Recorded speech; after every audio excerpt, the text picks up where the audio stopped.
Allahumma akhrijna min az-zulumati ila an-nur waftah alaina bi ma'rifatika ma sanakuna bil sayyidina Muhammad ya arhamar rahimin.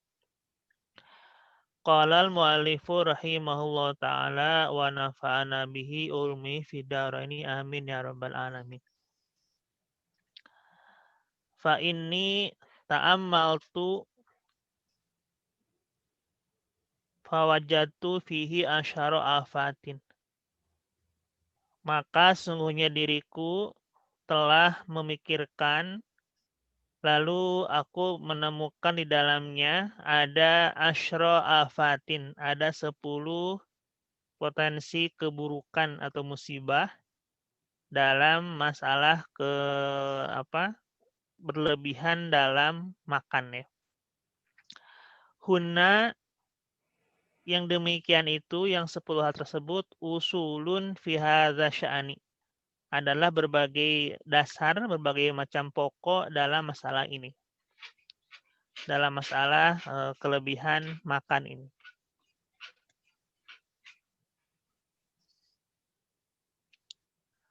Al-ula, yang pertama, potensi bahaya atau afat atau musibah yang ditimbulkan dari berlebihan dalam hal makan. Anna fi kasratil akli, bahwa sesungguhnya dalam hal banyak makan ada potensi qaswatal qalbi wa dhahaba nurihi, kerasnya hati dan hilangnya cahaya hati.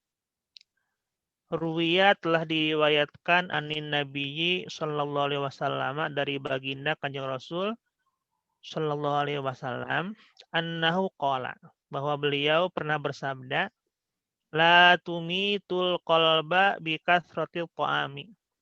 Janganlah kalian membuat hati mati, mematikan hati dengan akibat berlebihan makan, wasyarobi, dan minum. Innal qalba, sesungguhnya hati, maka sesungguhnya hati yamutu akan mati, kazar'i, seperti halnya ibarat tanaman, idza kasura alaihil ma'u, apabila berlebihan diberikan air, maka tanaman tersebut pun akan mati. Ini perumpamaan yang sangat baik sekali, bahwa hati diibaratkan tanaman. Apabila tanaman berlebihan diberikan air, pupuk, atau hal lainnya ya, maka dia pun akan mati. Nah, demikian pula hati. Apabila diberikan terlalu banyak makanan minum, maka hati pun akan mati. Walaqad syabbaha dzalika, dan sungguh telah menyerupakan hal tersebut siapa ba'du sholihina, sebagian para ulama sholih, bi annal ma'idata, sesungguhnya perut, kal kidri, itu umpama kuali, tahtal qalbi, di bawah hati, tagli, yang mendidih, wal bukhoru, dan asapnya, yartapiu ilahi, akan terangkat, an menutupi hati. Maka suratul bukhari, maka banyaknya asap, tuqaddiruhu wa tusakhimuhu, akan mengakibatkan mengotori hati dan membuat hitamnya hati. Ini perumpamaan yang menarik ya, bahwa hati diibaratkan seumpama kuali, ketika dimasak akan mendidih, kemudian uapnya itu, asapnya akan mengotori hati dan membuatnya kotor. Itu potensi yang pertama, bahwa banyak makan akan membuat hati menjadi keras dan kehilangan cahaya hati. Yang kedua, wasaniatu, dan yang kedua, anna fi kasratil akli fitnatal aldoi, bahwa dalam banyak makan itu berpotensi adanya fitnatal aldoi, ada fitnah yang ditimbulkan dari anggota badan, wahai juha, dan geraknya anggota badan, wan bi'asaha, dan keinginan geraknya anggota badan itu, timbulnya anggota badan, lil fuduli wal fasadi, untuk berbuat hal yang berlebihan dan kerusakan. Ini yang kedua, bahwa dalam banyak makan berlebihan akan membuat anggota tubuh bergerak atau membuat tindakan-tindakan yang menuju ke hal-hal yang berlebihan dan kerusakan. Inna rajula, sungguhnya seorang idza kana syab'ana, ketika dia dalam kondisi kenyang, batiron ya, kondisi kenyang dan kondisinya tidak bersyukur, ishtahat ainuhu, maka matanya akan memiliki syahwat, memiliki keinginan an-nazara ila ma layanihi, untuk memandang akan hal yang tidak berguna. Min haromin afudulin. Hal tersebut baik itu hal yang dilarang atau sekedar hal yang fudul, berlebihan. Wal udhunu, dan keinginan telinga untuk al-istima'a ilaihi, memperdengarkan hal-hal yang tidak bermanfaat juga, baik itu hal yang haram atau yang berlebihan. Walisanu, dan keinginan lisan atakalluma bihi, untuk berbicara terhadap hal-hal yang tidak berguna, yang tidak bermanfaat, yang nirfaidah, baik itu yang haram atau yang fudul, yang berlebihan. Kemudian wal faraju asyahwata, keinginan farji untuk menyalurkan syahwatnya, baik yang haram atau yang fudul, yang berlebihan. Warijlu, dan keinginan kaki al-masya ilaihi, untuk bepergian, untuk berjalan kepada hal-hal yang tidak bermanfaat tadi, baik yang haram atau yang fudul, yang berlebihan. Wa in kana jai'an, sebaliknya jika kondisi seorang itu dalam kondisi lapar, fatakunul a'dha'u kulluha, maka keadaan anggota-anggota tubuhnya sakinatan hadiatan, menjadi nyaman dan tenang ya. Tidak menggebu-gebu, tidak banyak nafsu. Latat mahu ila syai'in minha, tidak tergerak untuk hal-hal yang disebutkan tadi. Tidak matanya, telinganya, kemudian kakinya, hatinya akan tenang. Tidak terlalu atau tidak timbul nafsu untuk melakukan hal yang tidak bermanfaat. Walatan syut, satu laha, dan tidak rajin ya, atau tidak berbuat hal-hal yang tadi. Walaqad qala, dan sungguh telah berpendapat siapa al-Ustadzu Abu Ja'far rahimahullah ta'ala, innal batna, sungguhnya perut itu ibarat udun. Perut itu adalah udun, satu anggota tubuh.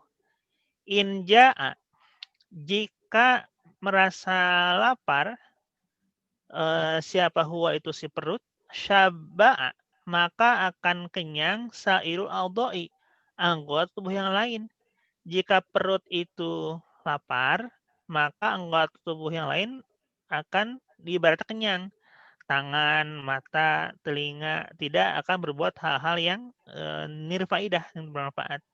Akan tertahan, tidak berbuat hal yang lain. Yakni maksud al-ustad itu, taskunu, akan tenang anggota tubuh yang lain. Fala tutalibuka, maka dia, si anggota tubuh yang lain itu, tidak akan menuntunmu bisyai'in, akan sesuatu pun. Wa in syaba'ahwa, sebaliknya, jika si perut itu dalam kondisi kenyang, ja'a, maka anggota tubuh yang lain akan lapar. Sayil al-doi, maka anggota tubuh yang lain akan ja'a, lapar. Kalau misalnya perut dalam kondisi kenyang, maka mungkin butuh penyaluran, butuh pembakaran kalori ya. Akan gerak, akan lari, akan berjalan, akan tangannya bertindak, matanya akan melihat sesuatu yang mungkin halal, kemudian berlebihan, kemudian jatuh syubhat dan haram, dan seterusnya. Jumlatul amri, dan kesimpulannya adalah anna af'alar rojuli, bahwa perbuatan-perbuatan seseorang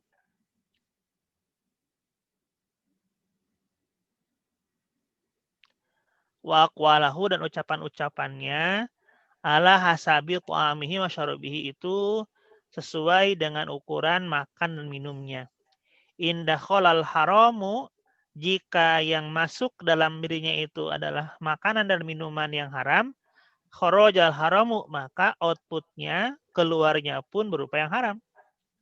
Jika inputnya haram, maka outputnya dipastikan haram pula. Wa indah qalal mafudulu, jika inputnya yang masuknya berupa hal yang fudul berlebihan, ini tidak haram, hanya ekstra lebih saja. Kharajal fudulu, maka outputnya pun tindakan yang diakibatkan ditimbulkan dari makanan minuman yang ekstra tadi itu pun berupa hal yang berlebihan, yang fudul juga. Paka'anna ta'ama, maka ibaratnya sesungguhnya ibarat makanan itu badrul af'ali, benih dari berbagai perbuatan. Walab ala, dan perbuatan itu ibaratnya nabtun, tumbuh, tabdu minhu, yang ditimbulkan dari itu benih makanan tadi. Jika input atau masuk yang ke dalam perut kita berupa makanan haram, maka timbulnya pun perbuatan-perbuatan atau tindakan-tindakan yang dilarang. Jika yang kita makan, yang kita minum adalah hal-hal yang berlebihan, yang fudul, maka yang ditimbulkan dari kita pun adalah tindakan-tindakan yang berlebihan.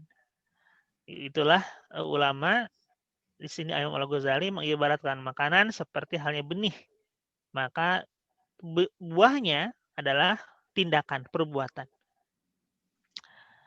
Wah, salah satu yang ketiga, ini potensi yang ketiga, anna fi kasratil akli, bahwa dalam banyak makan yang berlebihan itu mengakibatkan ada potensi qillatal fahmi wal ilmi, akan sedikit paham dan sedikit ilmu. Fa innal bitnata, sesungguhnya perut yang kenyang, tudhibul fitnata, fatonata ya. Di sini kalau fatonata, menghilangkan kepintaran. Dulu waktu zaman pesantren sering diingatkan oleh para asatidz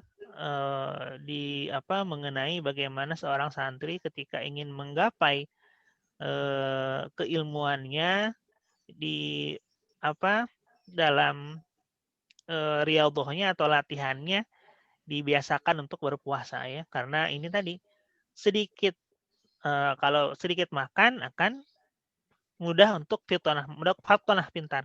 Tapi kalau perut kenyang, bitnah, menghilangkan fatonah, kepintaran. Walaqad shadaqad Daruni, sungguh telah membenarkan siapa Imam Ad-Daruni rahimahullah taala, haitsu qala, sehingga beliau berpendapat, idza aradta hajatan min hawaiji dunya wal akhirati, jika kamu berkeinginan, bermaksud untuk hajat dari berbagai macam kebutuhan dunia dan akhirat, fala ta'kul, maka janganlah kamu makan, hatta taqdiyaha, sampai kamu memperolehnya. Inal akla, kesungguhnya makan itu yugoyirul aqla, merubah akal, merubah pikiran. Wahada, dan hal ini amrun zahirun, adalah perkara yang jelas, ilmunya, liman ikhtabarahu, bagi orang yang telah mendapatkan kabar darinya.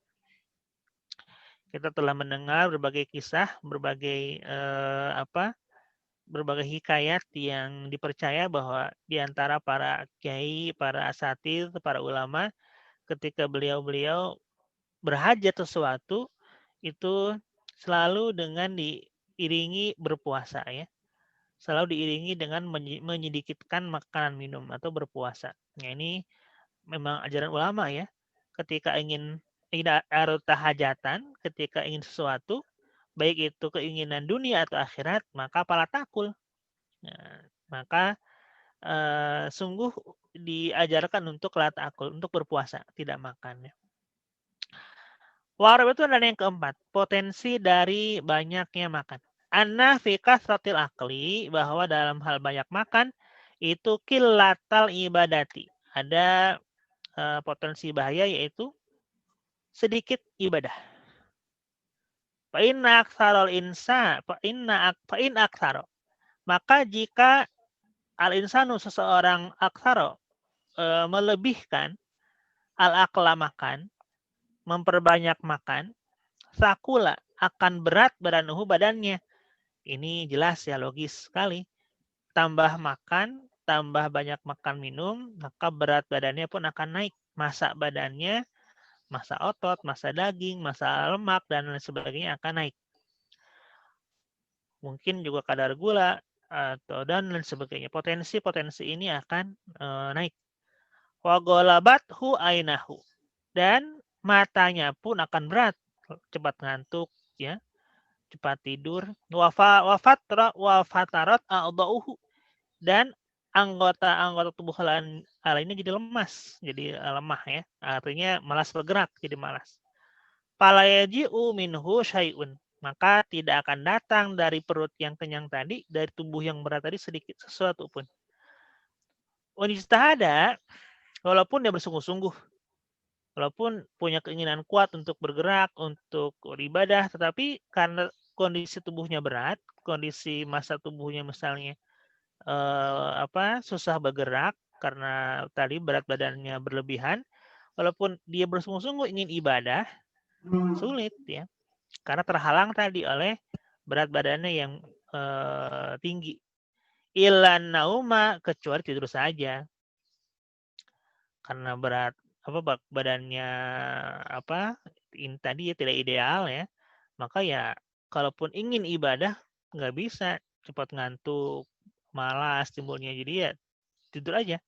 Kalaji fatil mulaqati, ibaratnya seperti bangkai yang terbuang. Walaqad qila, dan sungguh telah diungkapkan, idza kunta batinan fa'udda nafsaka zaminan. Jika kamu dalam kondisi perut kenyang, fa'udda nafsaka zaminan, maka kamu telah membuat dirimu seolah seperti orang yang zaminan, yang lumpuh, tidak bisa berbuat apapun. Karena kondisi kenyang ya, maka adanya kondisi malas-malasan, tidur maunya ya, santai-santai karena susah bergerak. Itu walaqad dzukira, dan sungguh telah dituturkan an Yahya, dari diceritakan, diriwayatkan dari Nabiullah Yahya alaihissalam, anna iblisa, sesungguhnya ada iblis badalahu yang memperlihatkan diri kepada Nabi Yahya alaihissalam. Walaihi, dan di iblis itu dia membawa ma'aliku, membawa satu berbagai macam benda atau barang-barang ya, yang tergantung. Faqala, lalu bertanya lahu kepada iblis, siapa Yahya, Sayyidina Nabiullah Yahya alaihissalam. Ma hadhihi, wahai iblis, apa ini? Faqala, kemudian iblis menjawab, asyahawatu, ini adalah syahwat-syahwat, keinginan-keinginan. Allati asidu biha bani Adam, yang aku akan memancing dengannya kepada manusia. Faqala, kemudian Nabiullah Yahya bertanya, hal tajidu li fiha syai'an, apakah kamu menemukan di dalam ma'alik itu untukku? Apakah ada sesuatu untukku? Faqala, iblis menjawab, la, tidak. Tidak, aku tidak menemukan sesuatu pun yang bisa memancing dirimu, wahai Nabi Yahya. Illa, kecuali annaka syabita zatalaitin, kecuali engkau suatu malam pernah kenyang. Fathaqalnaka an sholati, lalu kami, kata iblis, membuatmu berat untuk melakukan sholat. Faqala Yahya alaihissalam, kemudian Nabiullah Yahya berkata, la jaroma, kalau begitu haruslah ani aku la asba'u, aku tidak akan kenyang, ba'dah, setelahnya, abadan, selamanya. Faqala iblisu, lalu iblis pun berkata, la jaroma ani, aku harus la ansahu ba'daha ahadan abadan, aku tidak akan memberitahu hal ini kepada seorang pun setelahnya. Ini rahasia iblis, kenapa bisa tidak bisa menggoda Nabi Yahya, karena beliau, Nabi Yahya, selalu dalam kondisi kondisi yang tidak kenyang, kecuali satu malam pernah Nabiullah Yahya kenyang, sehingga iblis mampu membuat Nabi Yahya berat untuk salat. Ini berat saja, tidak meninggalkan ya. Apalagi kondisi-kondisi kita yang bukan Nabi, yang hanya umat biasa, kalau kondisi kenyang bukan hanya berat, mungkin ditinggalkan sama sekali salat malam itu ya. Ini rahasia iblis, bagaimana bisa menggoda kita, membuat kita malas untuk melakukan ibadah, bahkan sampai berani meninggalkan ibadah ini karena dalam kondisi perut kita sedang kondisi syab'an ya, kenyang. Fadhihi. Maka kondisi ini fiman dalam orang lam yashba fi umrihi lailatan, yaitu Nabi Yahya yang tidak pernah seumur hidupnya itu kenyang kecuali satu malam saja. Illa lailatan wahidatan, kecuali satu malam. Fakaifa biman la yaju'u fi umrihi lailatan wahidatan. Maka bagaimana kondisi orang yang tidak lapar dalam seumur hidupnya semalam pun. Sumayat mau, kemudian dia berharap untuk beribadah. Waqala, dan berkata siapa Sufyanu, Syekh Sufyan Ats-Tsauri, al-ibadatu itu hirfatun. Ibadah itu ibarat hirfah, satu profesi, satu pekerjaan atau satu perusahaan. Wahanu tuha, dan aidukanuha, yaitu tokonya, etalasenya itu, al-kholwatu, itu kholwat, menyendiri. Walatuha, dan perlengkapannya, alatnya adalah al-maja'atu, yaitu kondisi tidak kenyang. Wal satu, dan yang kelima, potensi bahaya dari banyaknya makan. Anna fi kasratil akli, sesungguhnya dalam banyak makan itu fakda halawatal ibadati, akan menghilangkan kenikmatan manisnya ibadah. Kalau Abu Bakrin berpendapat berkata Sayyidina Abu Bakar Siddiq radhiyallahu anhu, "Masyabi itu, aku tidak pernah kenyang. Munzu aslam tu, sejak aku Islam." Kenapa? Alasannya li'ajida halawata ibadati rabbi. Tujuannya agar aku bisa menemukan manisnya, mengecap manisnya ibadah dengan Tuhanku. Wa marawitu, dan aku pun tidak pernah berlebihan untuk minum mundu aslam tuh, sejak aku Islam. Ishtiyaqan, kenapa? Karena untuk memenuhi kerinduan ilal liqa'i rabbi, menemui Tuhanku. Wadi, dan hal ini sifatul mukasyifina, adalah sifat-sifat orang-orang yang sudah mukasyaf. Wa kan Abu Bakrin, dan sungguh Abu Bakar anhu mukasyafan, salah satu sahabat yang mukasyaf, telah terbuka ilaihi, dan akan hal ini asyarat, telah mengisyaratkan siapa Nabiyu baginda Rasul sallallahu alaihi wasallam biqaulihi, dengan ucapan beliau, dengan sabda beliau, ma fadalakum Abu Bakrin, sungguhnya ma fadlakum, tidaklah melebihi kalian siapa Abu Bakrin, Sayyidina Abu Bakar, bifadli saumin atau salatin, dengan kelebihan puasa atau salat. Innama huwa, dan sesungguhnya Sayyidina Abu Bakar, kelebihannya itu bisyai'in, dengan sesuatu waqara fi sadrihi, yang tetap dalam dadanya. Waqala ad-Daruni, dan berpendapat sahabat Imam ad-Daruni, ahlama takunul ibadatu, bahwa yang ahlama, yang paling manis, semanis-manisnya perkara, takunul ibadatu, yang ada ibadah itu, idzal tazaqo, saat saat seolah-olah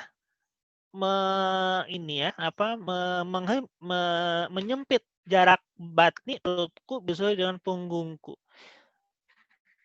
Kondisi ibadah yang termanis, kata Ad-Daruni, adalah ketika perut dan punggung itu seolah jaraknya itu menipis ya. Artinya kondisi perut yang tidak kenyang. Coba kalau perutnya mencit ya, perutnya misalnya gendut gitu ya, maka kan ketika sujud aja susah, ruku aja susah.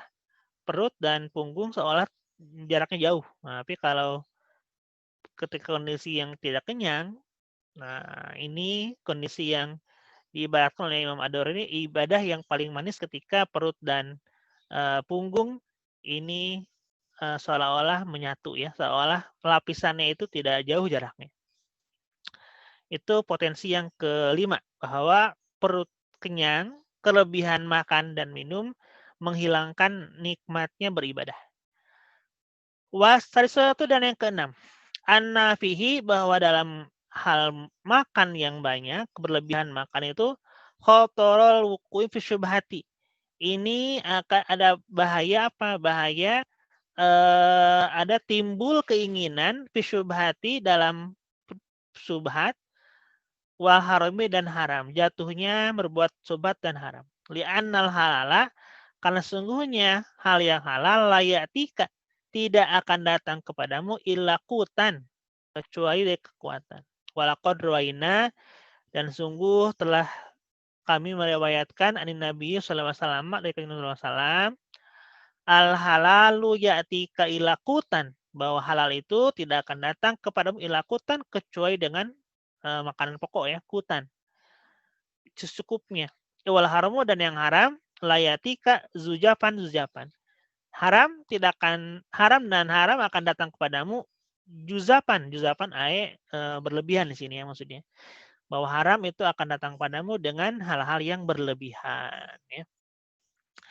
Ini masih ada 4 lagi, insya Allah nanti dibahas di pertemuan berikutnya. Jadi kita simpulkan dulu bahwa ada 10 potensi bahaya dari berlebihan makan ya. Selain potensi fisik juga potensi dalam ibadah. Ibadah ya. Wasabiatu, dan ketujuh, anapihi, bahwa dalam banyak makan itu syuglal qalbi wal bayani, yaitu kesibukan hati dan badan, bitahsilihi awalan, untuk yang pertama itu menghasilkan makan. Nah, yang berikut yang ketujuh, bahwa untuk makan kita pertama-tama suglil qalbi wal qalbi. Suglil qalbi wal badani ini artinya hati dan badan itu mencurahkan pikiran, mencurahkan hati, kemudian menggerakkan badan untuk mencari cara bagaimana cara menghasilkan makan. Yang pertama. Yang kedua, setelah dapat, wabitah yi'atihi, lalu menyiapkan makanan. Senin yang kedua. Yang keduanya bagaimana mempersiapkan makan. Kemudian summa biaklihi salisan. Yang ketiga, bagaimana cara memakannya. Yang pertama, cara mendapatkan makan. Yang kedua, mempersiapkan makan. Yang ketiga, bagaimana memakannya.